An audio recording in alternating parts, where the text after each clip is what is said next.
Hey guys, welcome back to the Fight Factory podcast. It's episode 2. Today we're going to get Julz the Jackal on. He's the former Nitro Bantamweight champion and he's now making his debut at featherweight for the XFC. So I hope you guys enjoy that and don't forget to check us out at fightfactory.com.au. Alright guys, our next guest is Julz the Jackal. He's the former Australian Bantamweight champion and he recently signed with the XFC. Thanks for coming on the show. Not a problem at all, mate. Thanks for having me. Yeah, so what's been happening over the weekend? Oh, mate. Bit of training, working. That's about it, mate. That's my life. Go to work, go to training, go home, go to bed, wake up, do it again.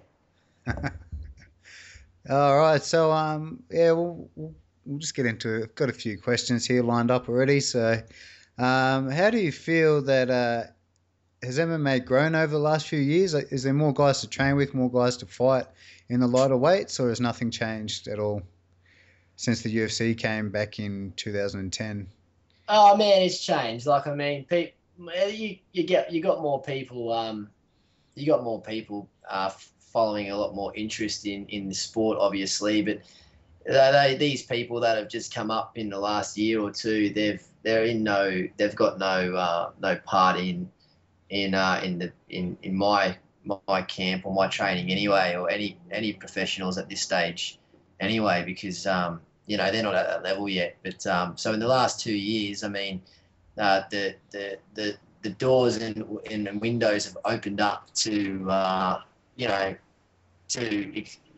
MMA to be in everyone's household and be a sport that's spoken upon, in numerous families and numerous different, kinds of people. It's not just for the fighters anymore. It's become quite popular, and there's a lot more people getting behind the sport and attending these fight shows. And I mean, it's changing in that respect because I mean, without those guys coming to them shows, those shows can't get bigger, and we can't get paid and get the publicity and everything like that. So I think in that respect, it's definitely grown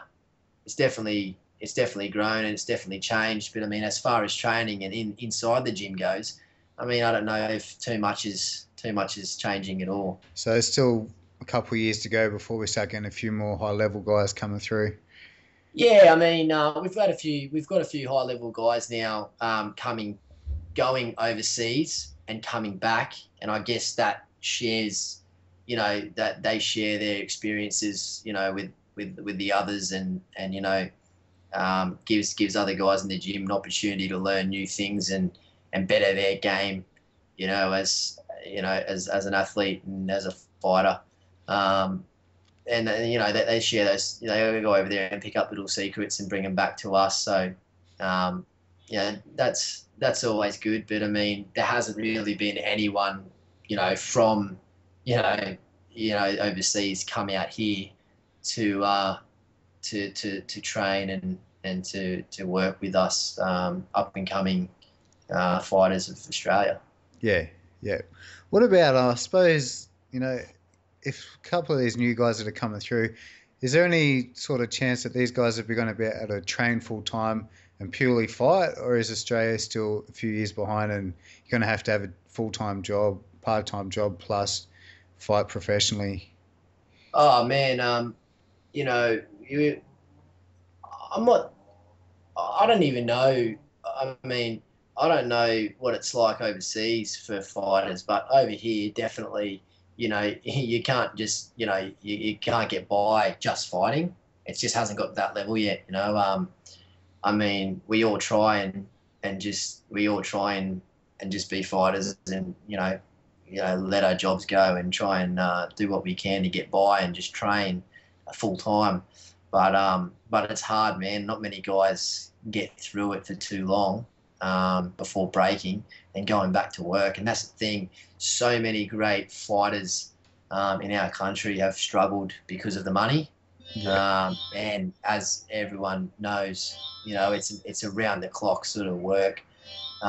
There's no days off in this sport. You can't afford to, and you can't miss a moment. You can't miss a minute. You can't miss an hour. You know what I mean? So just getting those couple hours in every day sometimes feels like it may not be enough. Yeah, yeah.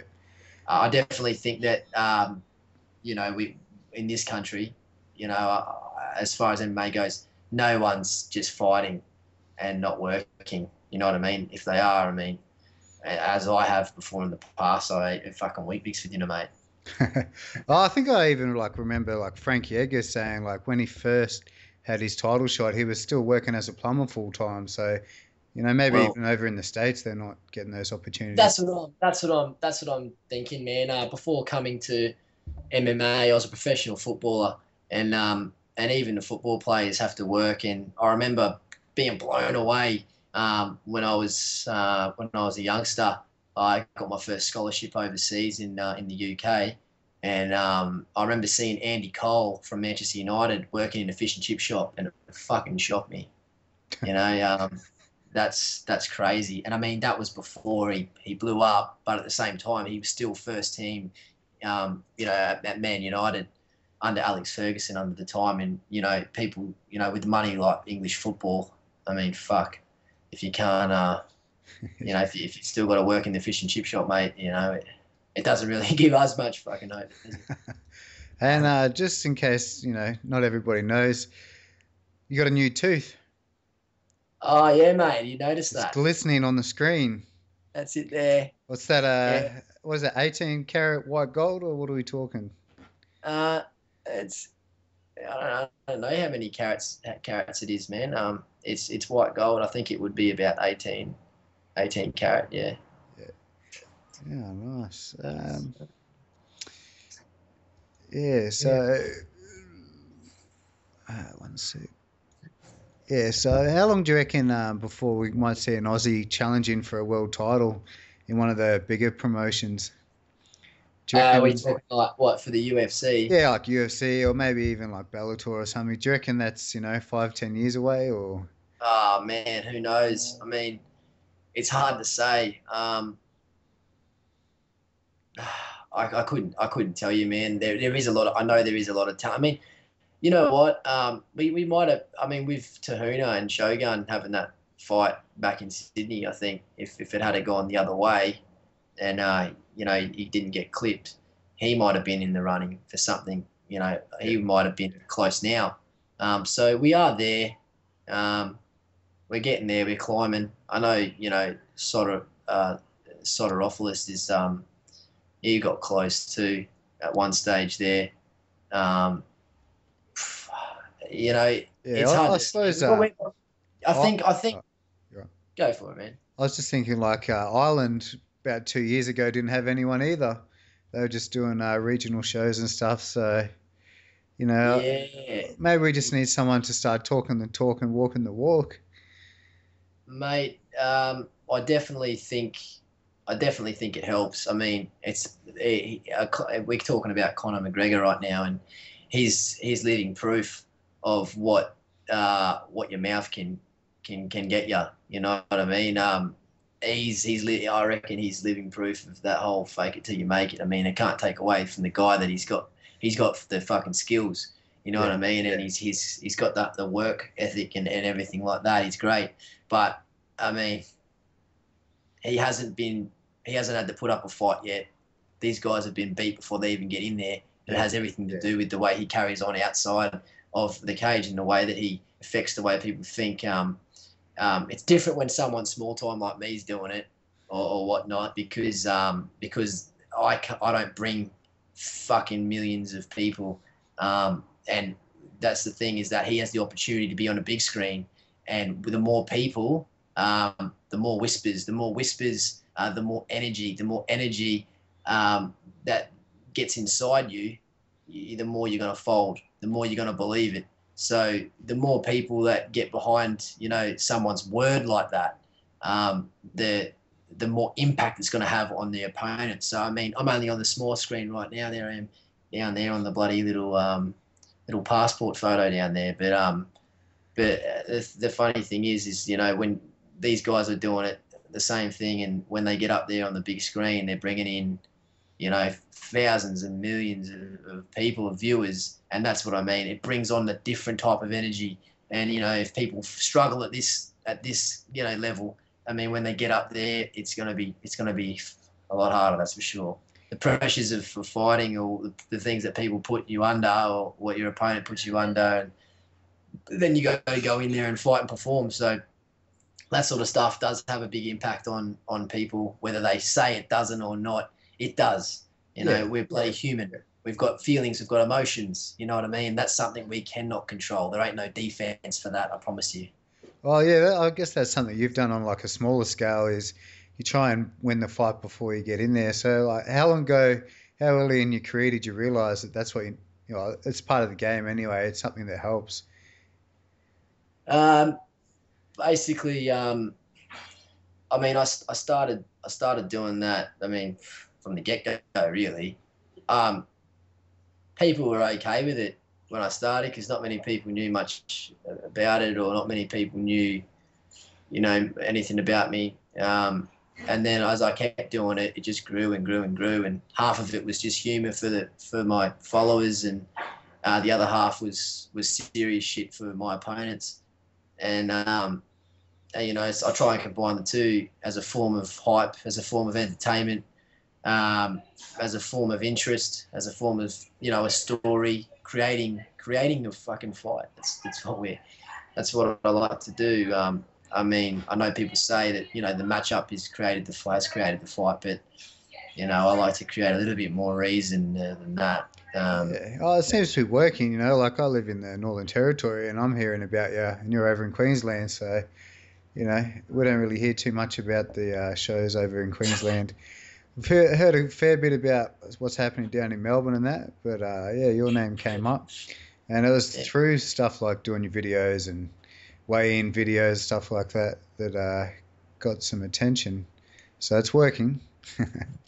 Yeah, well, I mean, I like. I mean, I think it does. I hope it does. But whether it does or doesn't work on the opponent, I like to, people enjoy it. You know what I mean? I keep saying this, and I've said it time and time again in many interviews. And this is MMA is show business now. You know what I mean? I mean, you've got to fight. You've got to have the ingredients to perform and to win. But what can make a recipe a little bit better? What little spices and what little herbs can we add to the broth to make a little bit more of a punch? You know what I mean? Yeah. Some more flavour, and that's all I'm trying to. That's all I'm trying to do is do everything that I can. You know what? I fucking like it. I have fun doing it. It amuses me. I have a laugh out of it. You know what I mean? It makes me fucking laugh. Well, yeah, I mean, so you've been having a bit of fun with it, but have you ever had to do it, for a personal reason? Has it been someone that you fought that Oh, actually got you started? there's been nothing really personal. I think the closest it's ever got was me and me and another fellow. We fought two times, and we just kept having words of each other back and forward. Neither of us were wrong, and neither of us were right. We just didn't like each other, and it just grew on us. And there was no reason behind it. And I don't have a problem with him, and I know he doesn't have a problem with me. I think it was more fun and games, but sometimes it did get personal. Yeah, sometimes it got personal, but I mean, it's a fucking fight. I mean, how much more personal can it get? We're punching each other around. We're trying to knock each other out. I mean, yeah, you know, shit can get personal, and Yeah, I take a lot to heart. So yeah, yeah, yeah. I was listening to a podcast with Brendan Schaub on the other day, and they were talking about overtraining. He goes, "Hell yeah, I'm going to overtrain. Everything I want is happening in 8 weeks. Like every goal he's ever had set for himself is in 8 weeks." He goes, "What would you do? Would you just do, hour here and there? Or would you just try and kill yourself to make sure you're 100% ready?" So, I mean, there's a lot on the line every time you go out to fight, even on like the Australian shows and that, like one or two good wins with the XFC, and we might see you on the next Australian card in end of next year, maybe. Mate, that's exactly my goal. That's exactly what I'm coming to do, and that's exactly what I'm gonna do, and I'll do anything it takes. I will literally give my fucking left. I'll give both my nuts, and mate, if you want an arm, you can have that too. To Yeah, to get that, you know what I mean? I'm doing everything I can. I'm throwing everything in there to make that happen. Signing with XFC is the main reason why. Um, you know, I'm is the main that's the main reason why I've done that is because that's what I want. I want to be on that card. I want to be good enough to be on that card. I want to work as hard as I can to take the heads off these next three people they're going to throw in front of me, um, and then I want to be the. I don't even want to put my hand up. I want to sit back and I want them to call my name, and I want to make that happen. And that's exactly what I'm coming to do. People will see. Uh, there's nothing more I can say. I can have said it all. It's just now I'm coming to do it. I'm coming to make that happen. Being stopped and losing my last fight was the best thing that happened to me. There's nothing in my way. I needed a bit of a fucking wake up, and it happened. And there couldn't have been a better time in my life for it. There's nothing slowing me down. There's nothing in my way. I'm coming for that, and that's what I'm going to do. yeah, yeah. Well, talking about that last fight that you had, that was at bantamweight. Like, what are you walking around at normally? What would you usually weigh? Oh man, bantamweight me was walking around at about 80, high 70s, nearly 80 kilos. Yeah, I'd say 80 kilos. Yeah, yeah. I suppose that comes into a little bit about that overtraining and that. You put a lot of strain on your body, cutting 17, 18 kilos to make that. Once every few months. That's a lot of strain on your body. How do you think you'll go moving up a weight division now? What's Oh that? mate, it's 66 kilos is going to be like a fucking dream for me. Um, I don't know why I didn't, I didn't pull the pin on bantamweight earlier. I think I was so confident and so eager to get that nitro title. Um, I was so eager to get that, uh, and then once I did, it was a long stretch even getting there. I didn't feel the best even fighting Chris Morris. Um, sorry, Cool Bones. Um, I didn't get to the I didn't feel the best in that fight even. And then when they asked me to fight Ben 10, I I thought that was a great opportunity. The guys, training overseas with Brian Ebersole, and he's former American kid, and his caliber was up there. I thought, I can really prove to myself. I accepted the fight to get that to defend that belt, um, and probably shouldn't have, but I did. They say a champion isn't a real champion unless he defends his title.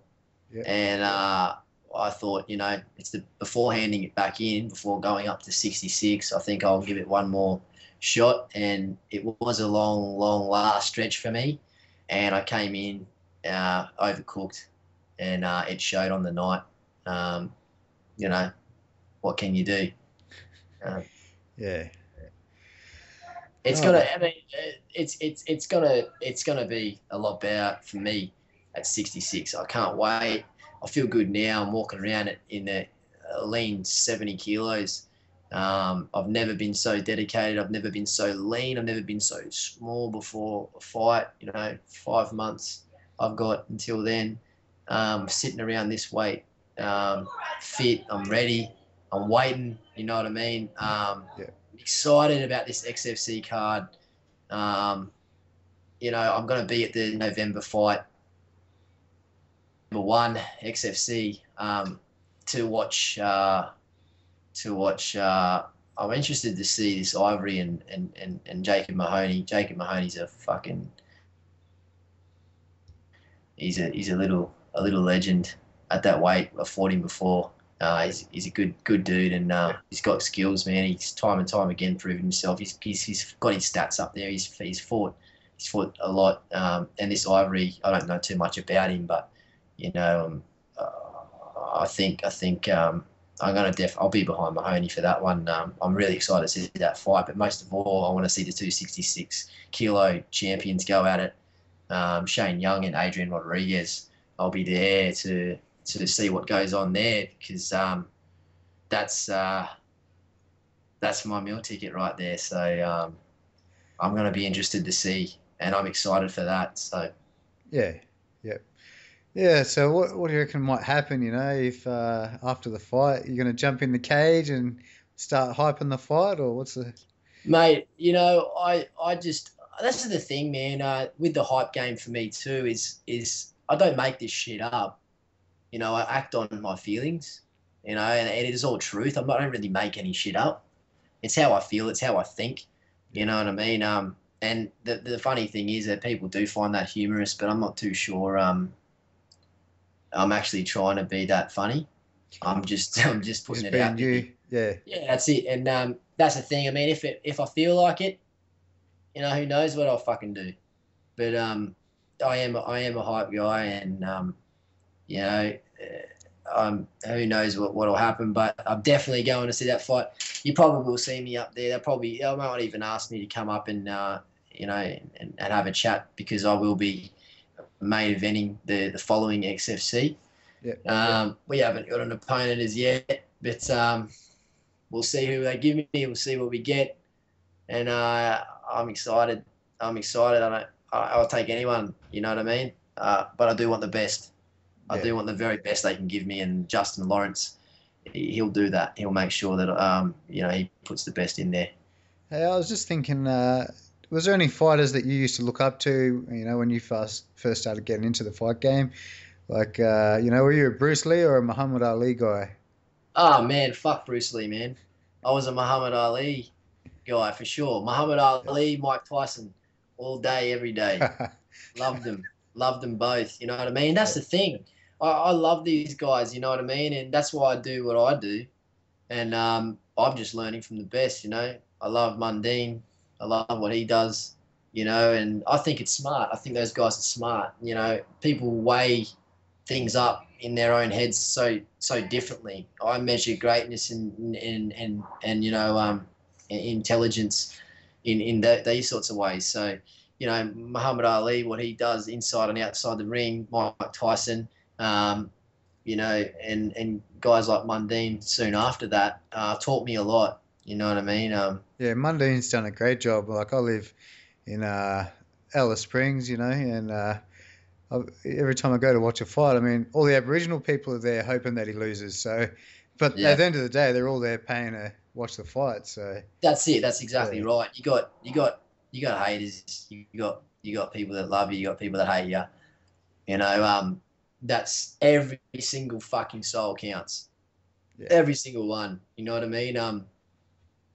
Every single one counts.